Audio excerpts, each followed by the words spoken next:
dia! Boa noite, boa tarde. Bom dia, boa tarde, boa noite, seja lá em que momento que você estiver assistindo a gente. Hoje nós estamos na lição número 15. Gente, desculpa que na aula passada a aula ficou cortada assim, porque meu telefone não tá assim, dos mais novos, também não tem muito espaço. Então quando ele fala acabou, acabou. Então por isso que eu tento correr, pra não fazer uma aula muito longa e a gente conseguir chegar até o final com a gravação, tá? Desculpa aí se terminar. aqui, página 40. Se terminar antes, você já sabe que é por isso, desculpa. Aqui, ó, essa de 15. Página 43. Página 43. Muito bem, nós estamos falando sobre... Arma coletiva. Mas qual é o tema geral da revista? É a grande batalha. A grande batalha espiritual que todos nós como cristãos temos. Na sua revista aqui, ó, tem a grande batalha. Quem é essa pessoa aí? Deus. Jesus é o nosso rei e ele é o cavaleiro do Apocalipse vitorioso que um dia vai acabar com toda essa bagunça que a gente vive e vai enfim vencer de uma vez por toda essa batalha, certo? Certo. Muito bem. Enquanto isso, enquanto aquele dia não chega em que todas as nossas lutas vão terminar, acabar, graças a Deus, a gente vai continuar aqui juntos como igreja nessa batalha. E hoje uma das coisas que a gente vai ver é uma arma que não é uma pistolinha que eu uso sozinha ou uma arma do Fortnite que você usa sozinho para matar seus inimigos. É uma arma coletiva. O que é coletiva? Coletiva é de todo mundo. De todo mundo. Que Tipo, todo mundo é esse? Tipo assim, você tem um clube. O clube pode ser de todo mundo. De todo mundo que é associado nesse clube, né? Que é associado. O que você acha que é o coletivo nosso? Você concorda com o que ela falou? Eu concordo que o coletivo é um conjunto de pessoas. Isso, exatamente. Ai, que menino bonito, que lindo. É um conjunto de pessoas. Que conjunto é esse, será? De pessoas. As pessoas que querem Deus? Ah, como é que se chamam essas pessoas? Comunhão. Não. Crentes. Não é pra ficar olhando o meu plano de aula. Crentes, exatamente. O conjunto de pessoas que creram em Jesus Cristo se chama...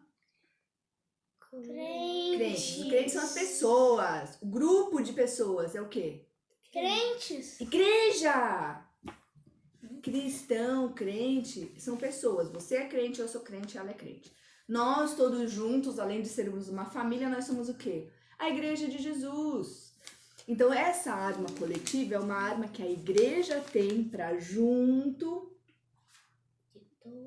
de todo mundo junto, se unir e se tornar mais forte, mais... Beleza. Então vamos lá.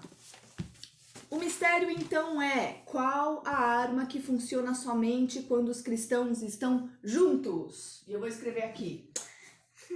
Qual a arma os cristãos têm que só quando estão juntos. Funciona Quando estão juntos. quando... Eu acho que eu sei, mamãe. Calma. Estão juntos. É isso que você vai colocar no mistério. É isso que você vai colocar aí no mistério. Mostra aqui onde é que tá o mistério. Aqui o mistério. E aí a gente vai ver na vida de uma pessoa muito importante no Novo Testamento como que esse grupo de pessoas atuou na vida dessa pessoa, inclusive salvando ela de morrer mais de uma vez. Quem será? Vamos lá. Atos 9. Quer ler, não? Atos 9, de 10 até o 19. É um textão.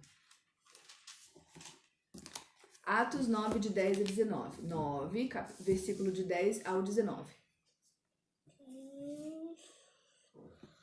Em Damasco morava um seguidor de Jesus chamado Ananias. ele teve uma visão e nela aparece o Senhor chamando Ananias. Tem mais. Ele respondeu: Aqui estou, Senhor. E o Senhor lhe disse: Aponte-se, vá até a casa de Judas. E na rua direita e procure um homem chamado Saulo, da cidade de Tarso. Ele está orando e teve uma visão.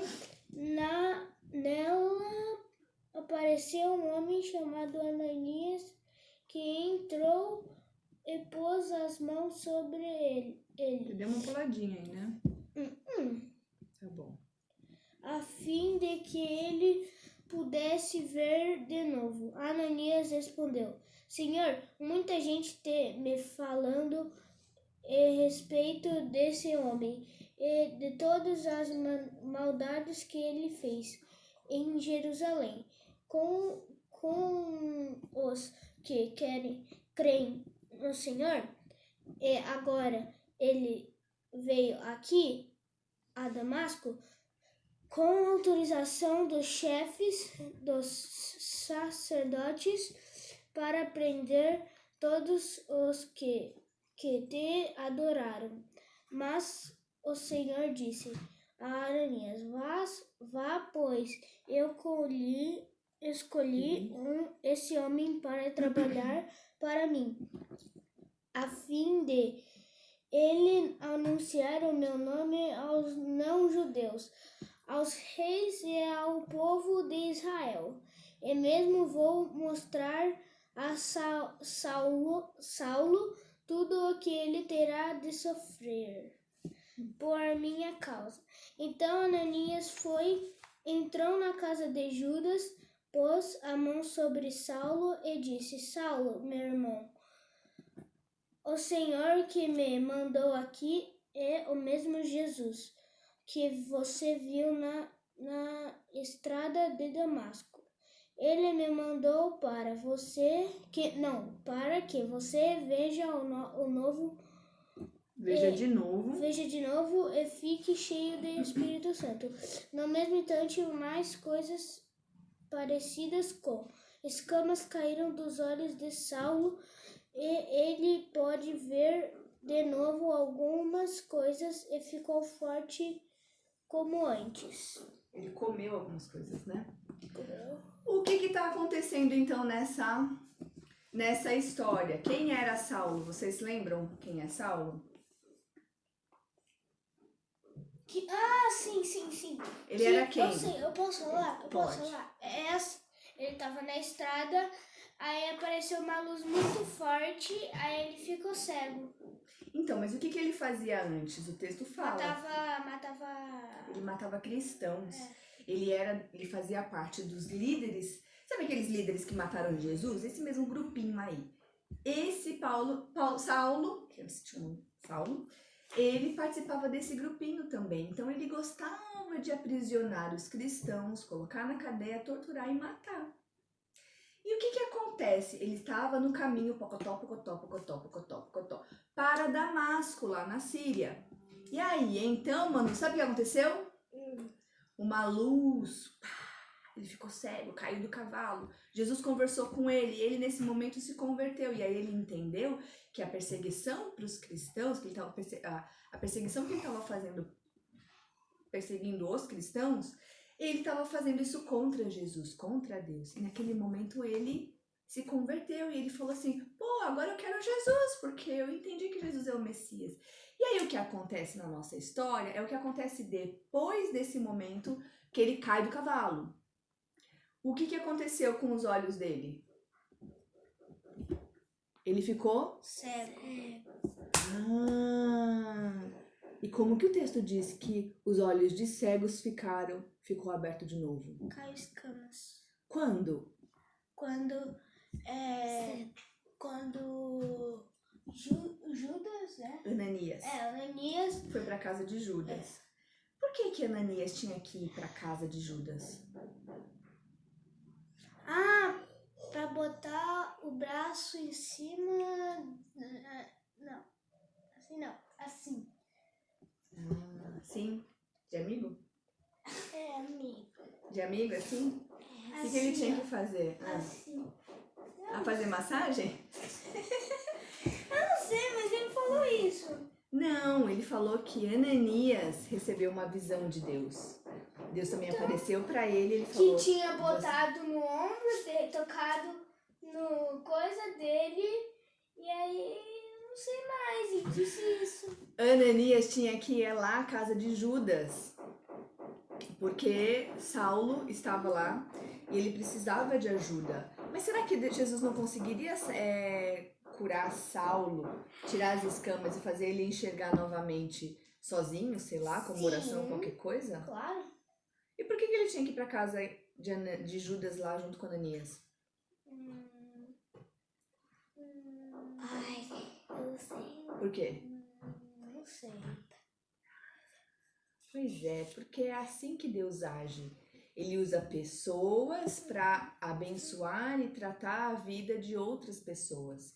Ele fala com a gente sozinho, do mesmo jeito que falou com Ananias? Sim. Fala. Em Mateus, Jesus fala que a gente tem que orar entrar no nosso quarto e conversar com Jesus a sós. Mas tem muita coisa que só acontece quando estamos juntos! Tem coisas que só acontecem quando a gente tá juntos. E nesse momento, presta atenção aqui, ó. Nesse momento na vida de Paulo e na vida de Ananias, Deus queria usar o coletivo, essa arma coletiva, essa arma que todo mundo participa. E aí o que aconteceu então? Ananias orou por Saulo, que ele estava morrendo de medo, mas ele foi lá, obedeceu a Jesus e foi.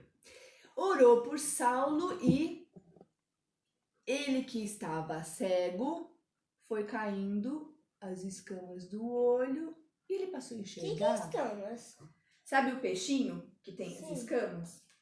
Exatamente, foi uma coisa mais ou menos assim que estava no rosto, no olho de Ele não Paulo. conseguiu tirar. Por que ele não conseguia tirar? Não sei. Porque Jesus queria que essa escama caísse na hora em que Ananias estivesse orando por ele. Porque a oração, Não, mas se aquele tava aqui, momento... cara, eles não conseguiam tirar. Não assim. conseguia tirar. Por quê? Porque Jesus falou que essa escama só ia sair quando eles se juntassem e orassem juntos. Essa é a grande questão. A gente não consegue fazer todas as coisas sozinhos. A gente não consegue resolver todos os nossos problemas só por nós mesmos, tirando e raspando e fazendo qualquer coisa dessas. Não dá. A gente precisa um do outro. E porque foi assim que Jesus falou que vai ser a nossa vida cristã. Nós somos uma comunidade. E o que aconteceu então com Saulo na hora que ele estava lá na casa de Ananias? A escama caiu. O que mais que aconteceu? Quando a escama caiu, ele voltou a... Comer. Enxergar. Ah, ele voltou a enxergar. Ele também comeu, porque provavelmente ele estava assustado, não tinha comido. E o texto fala que ele comeu e se fortaleceu. Mas teve uma outra coisa que aconteceu. Também ele deve ter descansado. Porque ele recuperou as forças. Mas teve uma outra coisa que aconteceu. Olha aqui. No mesmo instante, caíram dos olhos e ele pôde ver de novo. Ele se levantou e foi o quê? Batizado. Ah, olha só quanta coisa que aconteceu aqui. Batizado. Ele tirou as escamas, ele foi batizado, aí ele foi comer. Comeu e recuperou as forças. Tudo isso Mas depois ele teve aconteceu. que dormir. E ele teve que dormir também pra, melhorar. Exatamente, para descansar e se recuperar. Mas olha só o que aconteceu. Um monte de coisa aconteceu na vida de Paulo, de Saulo, que depois ele mudou de nome. Quando ele estava junto com as pessoas. Porque sim, porque tem um costume na Bíblia, por exemplo, Pedro... Eu sei o que é esse costume. Quando a pessoa ela é pecadora, ela tem um nome. Quando ela se converte, ela tem outro nome. Exatamente. Boa Mas eu explicação. não troquei de nome quando eu era pequena. Não, mas isso é uma coisa que acontecia lá nos tempos da Bíblia. Hoje a gente não tem esse costume. Né? Muito bem. E aí ele se tornou Paulo. o cara que escreveu 13 livros do Novo Testamento. Quase que o Novo Testamento todinho, uma pessoa super importante. E quem que trabalhou na vida dele? As pessoas, a comunidade. E aí o que aconteceu depois que ele ficou forte? Ele começou a cantar? A falar de Deus. Exatamente! E aí isso é o que tá nessa próxima parte aqui, ó, no versículo, no Atos 9 mesmo, no mesmo capítulo, no mesmo livro, nos versículos de 20 a 30. Olha só o que aconteceu. Depois que ele ficou forte, sabe que ele começou a falar de Jesus? Como que ele conseguiu falar de Jesus? Quer ler a Bíblia, faça oração. Mas como que ele não perseguia os cristãos? Ele então não gostava, ele não era cristão, ele achava que os cristãos eram errados. Converteu. E quem explicou pra ele sobre Jesus? Deus. Ananias? Ananias e os outros amigos. Porque tinha bastante gente lá em Damasco, tanto que Paulo foi lá para perseguir esses cristãos. Tinha uma comunidade lá que estava causando problemas para os fariseus. E ele falou, vai lá, Paulo vai resolver isso. E aí, quando ele chegou lá, ele se converteu. Então, tinha aí um tanto de discípulos de Jesus que, na conversão de Paulo, começaram a explicar, para de roer a unha, explicar as coisas do evangelho, o evangelho para ele. E aí, então, com essa comunhão, com esse ensino de uns para os outros, ele foi para as sinagogas e começou a... Fecha a boca. Começou a falar de Jesus e a perturbar. O que as pessoas do mal quiseram fazer com ele? Matar. Corte-lhe as cabeças. Exatamente, queriam cortar a cabeça de Paulo. E o que aconteceu? Vamos ver? Eu vou ler para vocês. Saulo ficou alguns dias com os discípulos, seguidores de Jesus, em Damasco, e começou imediatamente a anunciar Jesus nas sinagogas, dizendo, Jesus é o Filho de Deus. Todos os que ouviam ficavam admirados. Cara de admirados. Não é esse o homem que lá em Jerusalém estava matando todos os seguidores de Jesus? Não foi ele que veio aqui para prender e levar toda essa gente aos chefes dos sacerdotes? Mas as mensagens de Paulo se tornaram cada vez mais poderosas e as provas que eles apresentavam de que Jesus era o Messias eram tão fortes que os judeus que moravam em Damasco não sabiam o que dizer. Muitos dias depois, os judeus de Damasco se reuniram e resolveram matá-lo, mas Saulo ficou sabendo dos planos deles. Eles vigiaram os portões da cidade dia e noite para o matar. Mas certa noite, os seguidores de Saulo, puseram ele dentro de um cesto e desceram por uma abertura que havia na muralha da cidade. Saulo foi então para Jerusalém e tentou se juntar-se aos seguidores de Jesus lá de Jerusalém. Porém, tinham todos muito medo dele, porque não acreditavam que ele também era seguidor de Jesus. Então Barnabé veio ajudá-lo e o apresentou aos apóstolos. E eles lhe contou o que Saulo tinha visto e como no caminho o Senhor havia falado com ele. Barnabé também contou em Damasco que Saulo, pelo poder do nome de Jesus, havia anunciado corajosamente o evangelho. E depois disso, Saulo ficou com eles, andando por toda a parte em Jerusalém, e pelo poder do nome de Jesus, ele anunciava corajosamente o evangelho. Ele também conversava e discutia com os judeus, que haviam sido criados fora da terra de Israel. Mas eles procuraram uma maneira de matá-lo de novo. Quando os irmãos souberam disso, levaram Saulo até a cidade de Cesareia e depois o mandaram para a cidade de Tarso, que era a cidade de onde ele nasceu. O que aconteceu então nessa segunda parte da nossa história? Ele se converteu, foi para Tarso e Não, queriam para Jerusalém. para Jerusalém, aí ele foi para Tarso e queriam matar ele. Só que os amigos dele botaram ele num cesto, levaram para dentro de Jerusalém. E ele saiu da cidade lá da Síria, ele desceu a muralha, fugiu da Síria, chegou em Israel de novo, foi para Jerusalém, junto dos seus amigos e começou a falar de Jesus. Mas os discípulos não acreditavam que ele tinha se convertido. Quem que ajudou ele?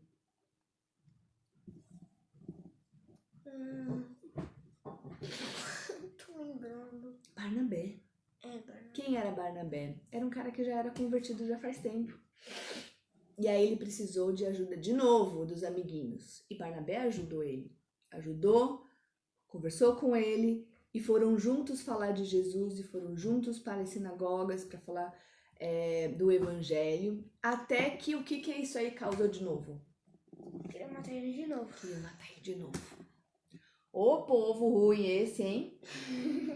Imagina você ficar falando de Jesus e daqui a pouco tem gente querendo matar você.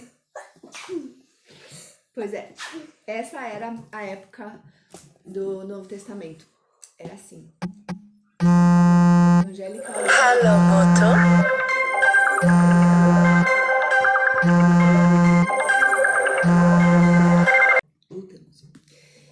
Esse povo chato queria matar os seguidores de Jesus, né? Mas quem que ajudou Paulo de novo? Barnabé? Barnabé e os outros discípulos de Jesus. E aí, muito bem.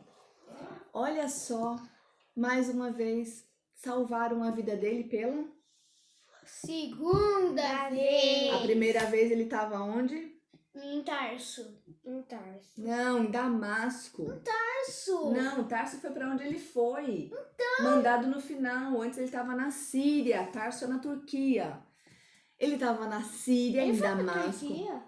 No final foi.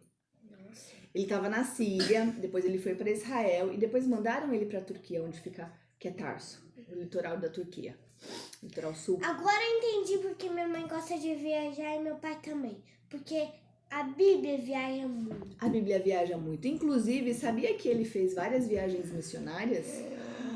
E aí ele foi plantando igreja para todos os lados que ele ia e passava várias temporadas numa cidade, aí começava uma igreja, aí falava de Jesus, e aí ia para outra. Aí pegava uma pessoa, Colocava lá colocava como pastor, ia para outra cidade, fazia uma igreja, botava um pastor e saía fazendo. Exatamente. A vida de Paulo era assim, viajar, e antes viajar e perseguir, agora viajar e falar De Deus. do evangelho, muito bem. Então, olha só. Agora eles perseguem o que não é de Deus para falar de Deus. Né? Então, que arma que vocês perceberam nesses dois amigos? Que tipo de amigo? Amigos de Jesus. Peraí, amor, não se apoia na mesa que ela vai estrambelhar. Amigos de Jesus, mas basta ser amigo de Jesus? Ou esses amigos de Jesus têm que fazer uma coisa específica? Tem que fazer uma coisa certa e específica. O que ele tem que fazer? Ajudar. Ajudar pessoas que estão É tipo com assim. Tipo assim como? Você tá num lugar e tem um monte de gente querendo te matar. Os seus amigos que as pessoas não querem matar vão te ajudar pra você não morrer e ficar vivo, muito bem. Então, hoje, a gente não vive, aqui no Brasil, não vive uma situação de alguém querer matar a gente porque nós somos cristãos. Mas tem um mundo que tenta nos levar para longe de Deus. Tem amigos do mal. Tem sim um lugar que eles matam. Tem vários lugares no mundo, mas aqui no Brasil, onde a gente vive, não tem. A gente não é perseguido e não vai pra cadeia por causa do evangelho. Mas a gente pode se desviar e seguir alguns amigos e se desviar do caminho de Deus e passar a fazer coisas que não agradam a Deus. Mas o que Deus espera? E como que é uma dessa arma para nossa proteção coletiva? A Bíblia. Não? Deus. Não? Eu sei. O quê? A comunhão. Comunhão, você leu, né? A comunhão, quando a gente tá junto, fazendo as coisas do bem, fazendo as coisas de Deus, e a gente se ajuda para manter a vida, para manter a fé, para manter a nossa fé firme, a nossa leitura, a nossa busca de Deus, o nosso fortalecimento. Aí é nesse momento em que a comunhão e que Deus usa toda essa nossa força, porque juntos somos mais fortes, para tornar a nossa vida melhor. Muito bem? Agora, você vai lá aí na sua revistinha, mostra, Manu, onde é que você vai escrever a Eureka. Porque a Eureka é a resposta do nosso mistério. Gente, desculpa correr, viu? É amizade. Eureka é aqui em cima, na página 44. Qual é a Eureka, então? Qual é essa arma que a gente... Comunhão. Comunhão. É a comum união. É a gente estar juntos para fazer... comum. É uma união em comum. O que nós temos em comum? O que nos une? Ah, Deus. Jesus, o Evangelho. Então, quando a gente se une para fortalecer a fé uns dos outros, aí tá dando certo. E se a gente se junta para fazer aquilo que é errado? Aí não vai dar certo. Aí não é uma comunhão do bem, é uma comunhão do mal. E essa a gente não quer.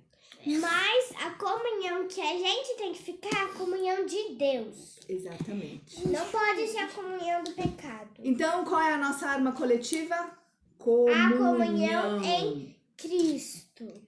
Beijo, me liga. Tchau. Tchau.